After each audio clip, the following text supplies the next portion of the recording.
All right, there's a very interesting question, very important question, and not always we are interested in hearing the answer, but nevertheless it's a very interesting question. And the question is,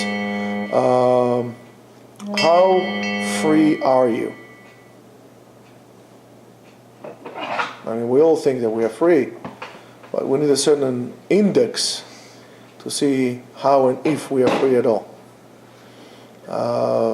I can tell you that most people not only don't know the answer, they don't even know how to approach the answer or to approach the question.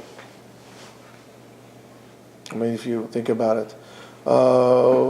If you ask people around you, you'll see that most of the people, if you're going to ask them, are you free? They're going to, what this guy is.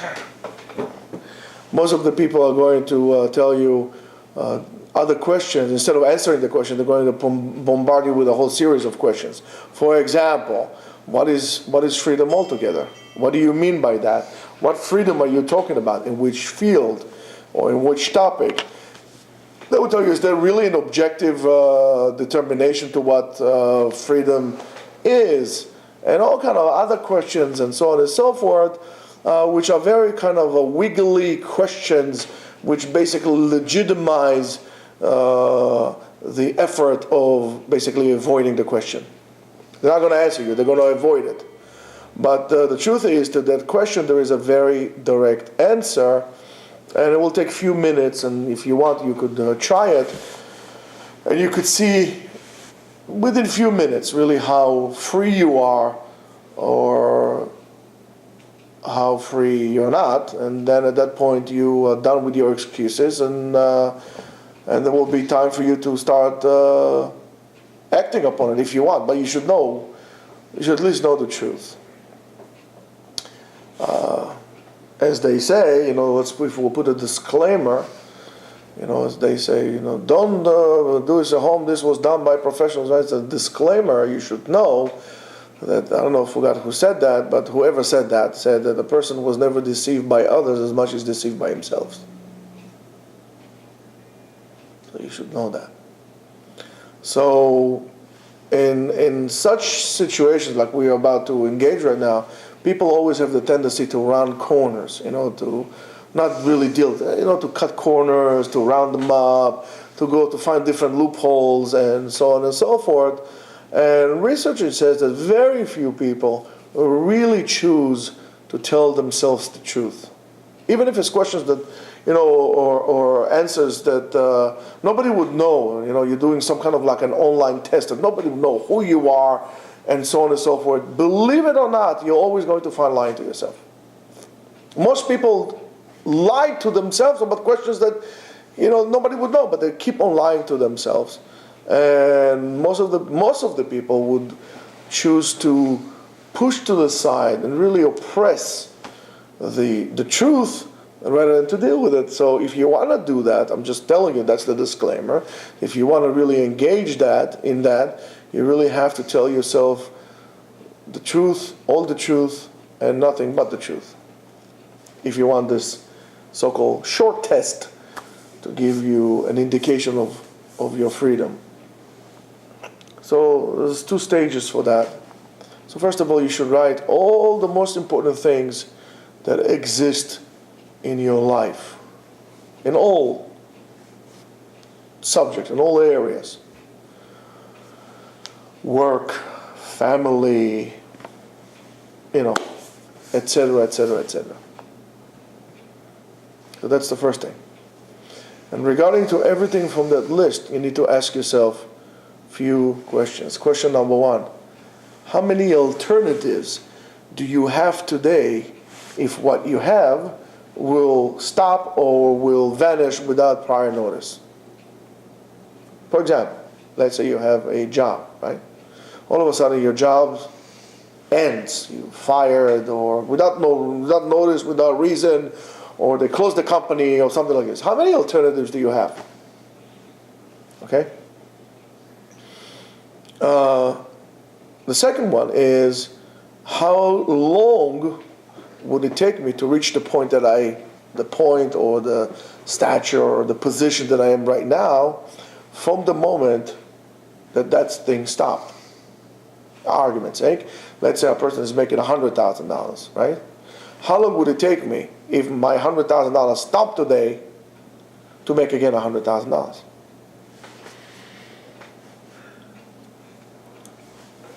I'm a very respectful person. I don't know.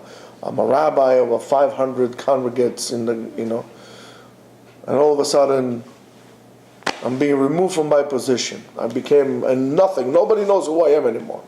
Or I moved. I was forced to move from New York to, Albuquerque. How long would it take me to reestablish myself at the current stature that I'm at? Let's say argument's sake, as I'm a well-known rabbi in this community, in Queens, New York, right? Everybody knows me. How long would it take me to reach the same position, the same goal, the same stature if I'll move somewhere that I'm completely unknown?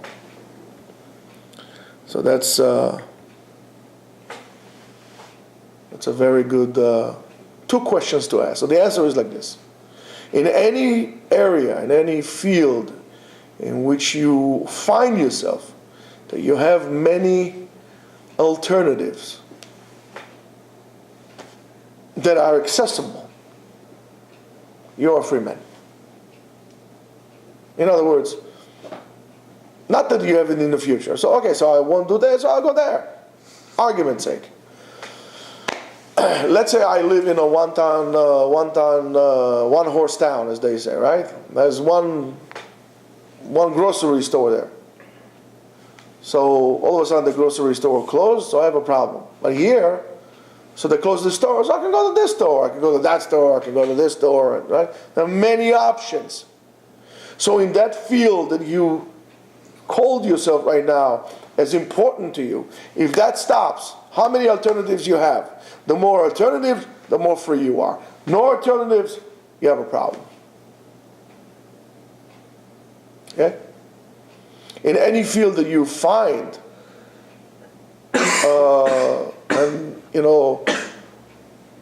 less options, these are the problems. That's where you start running into problems into life. Many times we develop resentment to that. And that's also in an interpersonal relationship.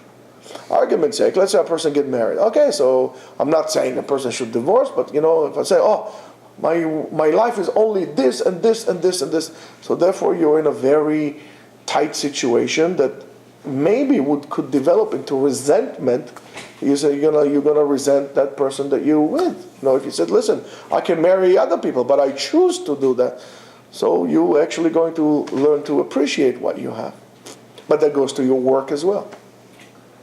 If you feel that you are stuck in a job, there's no options for you. You're stuck in the job. You're going to resent your job. If you say, listen, if I don't do this job, I can go do this, and I can do this, and I can go there and start a job immediately, not a problem. You're actually a free man. And being a free man, you can actually start appreciating. Oh, okay, what should I do? I'm happy with what I am. I have many alternatives, but I'm happy with what I am. So you're going to appreciate your job, and you're going to do better in your job. So ultimately, your success in any field is really determined in the level of freedom that you have or experience in that particular field. And you need to understand that. And that goes very well into religion as well, and so on and so forth. That's why many people who are born into a very strict environment just simply snap out of it. I feel there's no option. So no option, so I'm out of here. That's the historical difference between Sephardic communities and Ashkenazi communities, where the Sephardic were a little bit more, I call it the flexible, wishy-washy kind of a thing. So it didn't force people to snap out of religion. But a person says, that's the only thing that I'm sentenced to do, so guess what? I'm not doing this. If you give me a choice, either this or this, so I'll choose this over that. Let me just...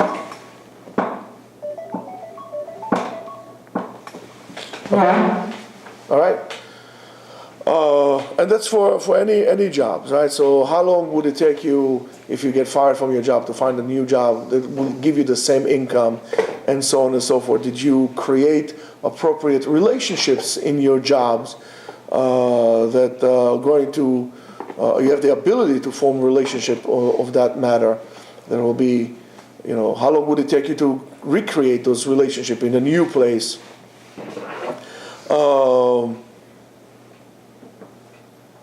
If you don't do that, then it's going to take you a long time to reestablish communication with people, to reestablish connections with people.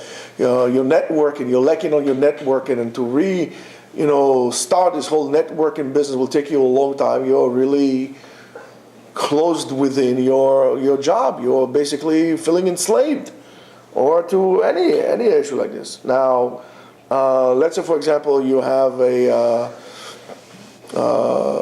let's say you have a job, you own a business, and your business is dependent on specific people with high jobs. Who is the boss here? Right? You look at it from the other end. Not only being working, you actually have people working for you. If you can find quick replacement to any worker that works there, so you're free and you'll be successful. But if you feel all of a sudden you find yourself, or your business is dependent on one particular, or 2 or 3 individuals that are so-called irreplaceable, so therefore as a business owner you also are captive. In a congregation, the same thing. If the congregation feels that they're stuck with that rabbi, or the rabbi feels they're stuck with the congregation, the one enslaving the other. So that's something that we need to talk about. And you can look at almost in any field, whether it's nutrition, or whether it's a business, whether it's a relationship with people. But these are something that you really need to pay attention and really to reevaluate yourself. To summarize it, freedom is really a function of quality and quantity of alternative replacements that are accessible in any field. The quality of the ability to replace, the quantity of the choices or the alternatives that you have, that will determine that level of freedom. The more free you are, the better it is, right? For example, if you cannot sell your house because you invested too much money into your house, and because of this, that, and the other thing, you are a slave to your house. But if anywhere you lay your head, that becomes your home, you're a free man. Yeah, understand? If you are a nomad, you're a free man. Anywhere you stay, you're home.